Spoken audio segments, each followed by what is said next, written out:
Hello viewers, continuing with our series on application of derivatives, today our focus would be on maxima and minima.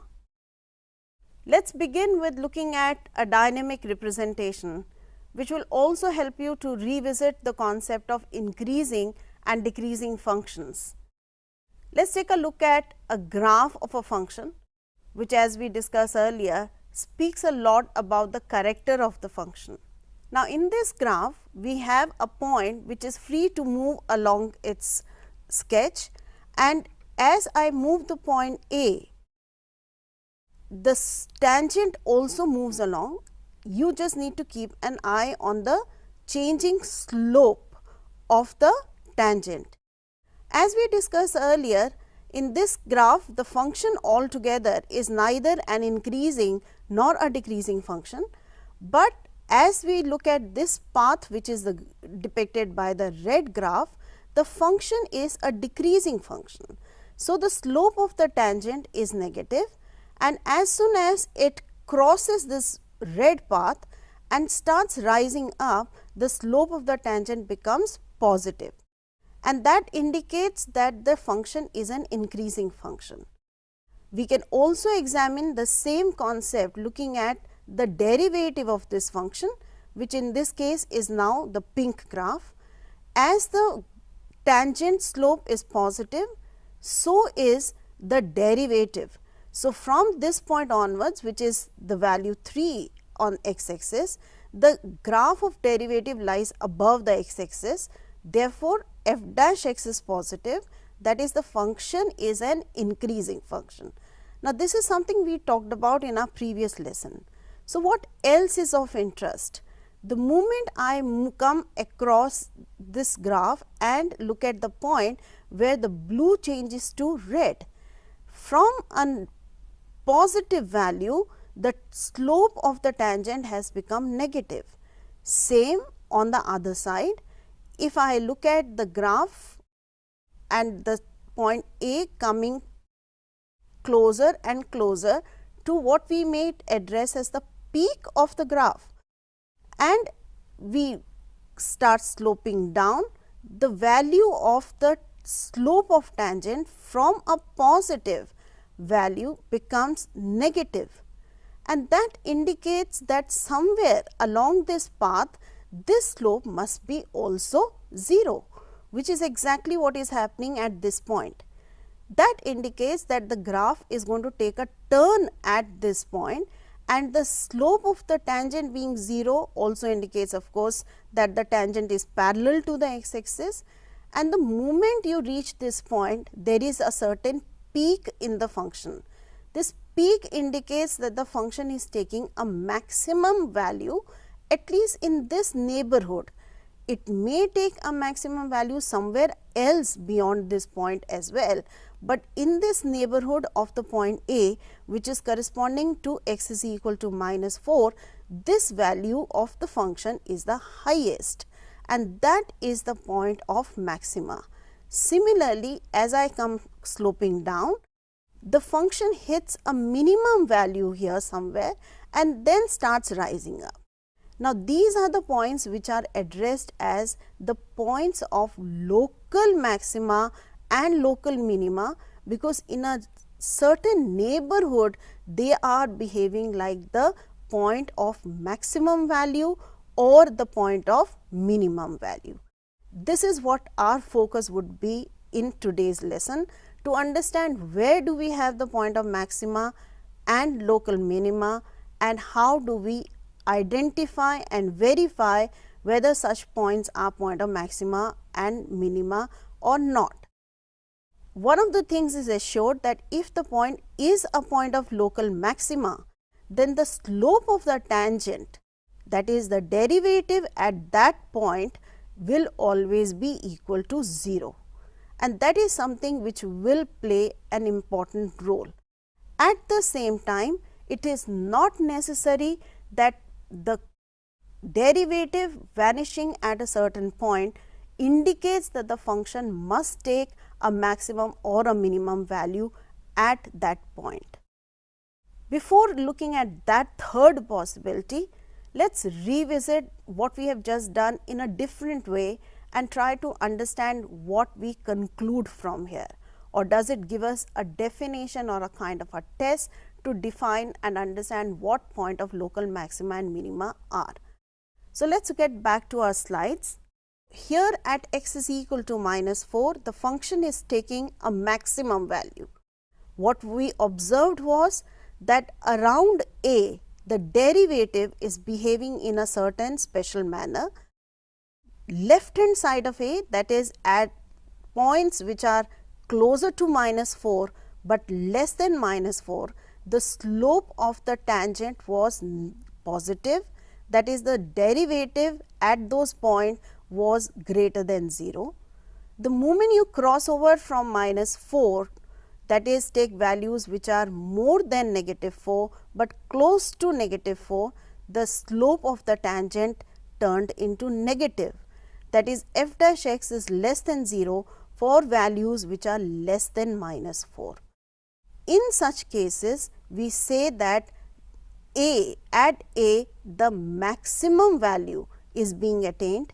So, the local maximum value is being attained at x is equal to a, and the point on x axis corresponding to a, that is x is equal to -4, becomes the point of local maxima.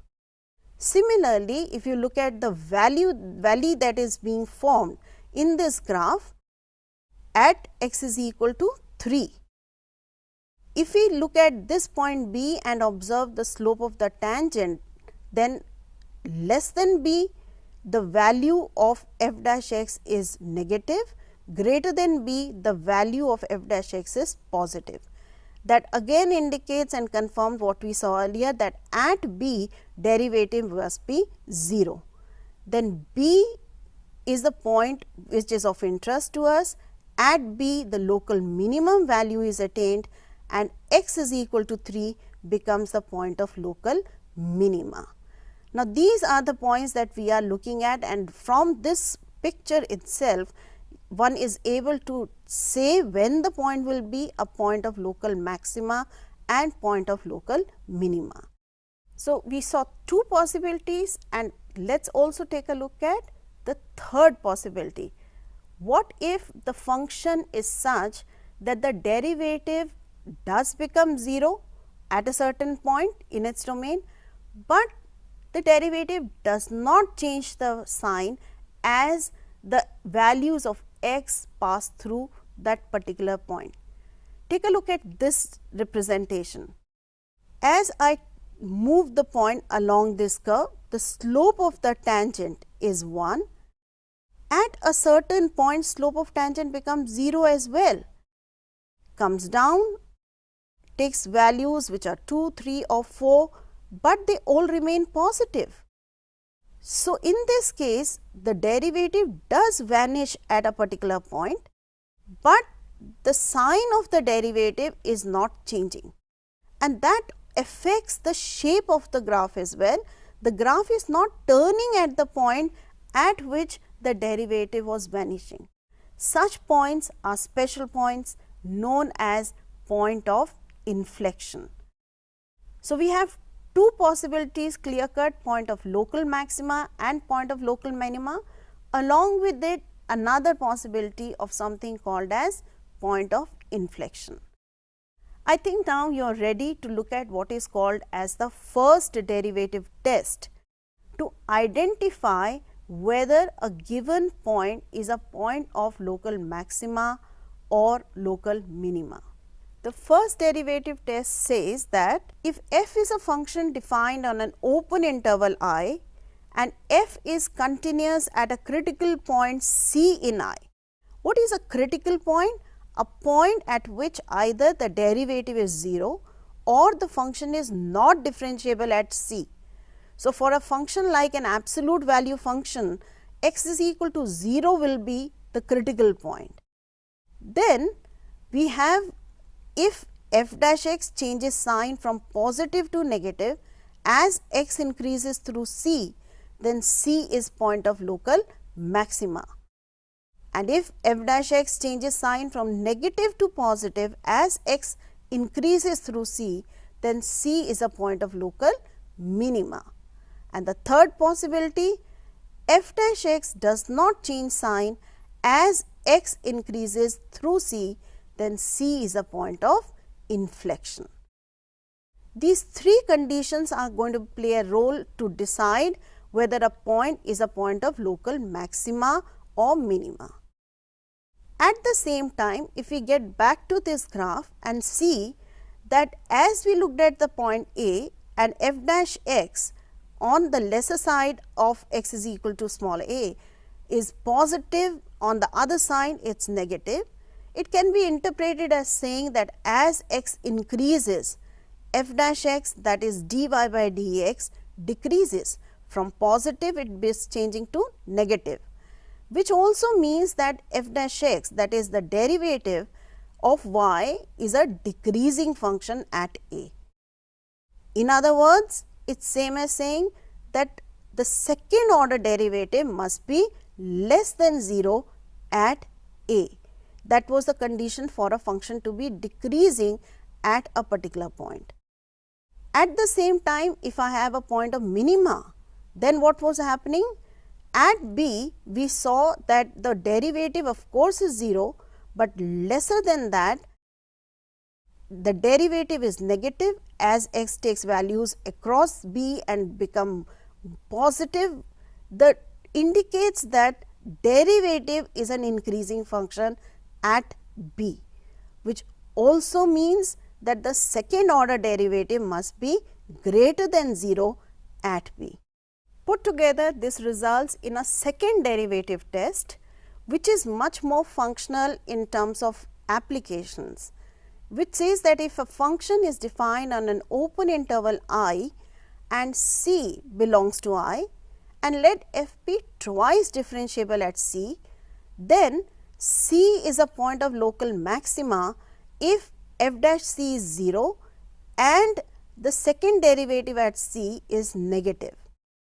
C is point of local minima if f dash C is 0 and f double dash C is greater than 0. Third possibility would be when f double dash C is 0 and f dash C of course was 0. In that case, we say that the test fails and we have to restore back to the first derivative test. Let us consider an application of the first and the second derivative test. The question says, find the local maxima and local minima if any for this function. Find also local maximum, local minimum values as the case may be. Of course, the task starts with first finding the first derivative f dash x. To find the critical points, put f dash x equal to 0. In this case, I get 3 values 0, 1 and 1 by 2.